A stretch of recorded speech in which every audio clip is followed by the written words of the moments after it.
ধামরাইয়ে কৃষকদের জন্য রাজস্ব প্রণোদনা, আউশ ধানে বিনামূল্যে সার ও বীজ বিতরণ। শাইনি চুলে এখন হবে সব হেয়ারস্টাইল।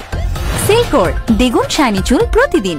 ঢাকার ধামরাই উপজেলায় 2024-25 অর্থ বছরের 2025-26 মৌসুমে আউশ ধানের আবাদ ও উৎপাদন বৃদ্ধির লক্ষ্যে রাজস্ব প্রণোদনা কর্মসূচির আওতায় 600 জন ক্ষুদ্র ও প্রান্তিক কৃষকের মাঝে বিনামূল্যে সার ও উন্নতমানের বীজ বিতরণ করা হয়েছে।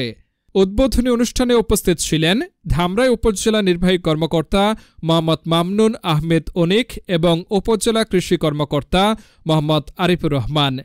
প্রত্যেক কৃষক পাচ্ছেন 10 কেজি ডিএপি ও 10 কেজি এমওপি সার।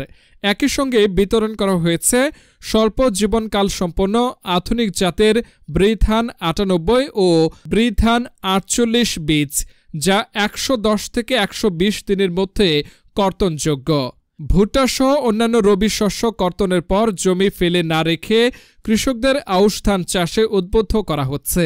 সঠিক পরিচর্যার মাধ্যমে বৃষ্টি নির্ভর এই ধানে প্রতি বিঘায় প্রায় 5 টন ফলনের আশা করা যাচ্ছে। এই কর্মসূচি বাস্তবায়নে কৃষকদের পাশে থেকে সার্বক্ষণিক পরামর্শ দিয়ে যাবেন উপসহকারী কৃষি কর্মকর্তাগণ। তারপরে পানিতে ভিজান, এই কাজগুলো যে কোনো বীজই হচ্ছে প্যাকেট কাটার পরে হালকা রোদে একটু শুকিয়ে এটাকে জীবন্ত করে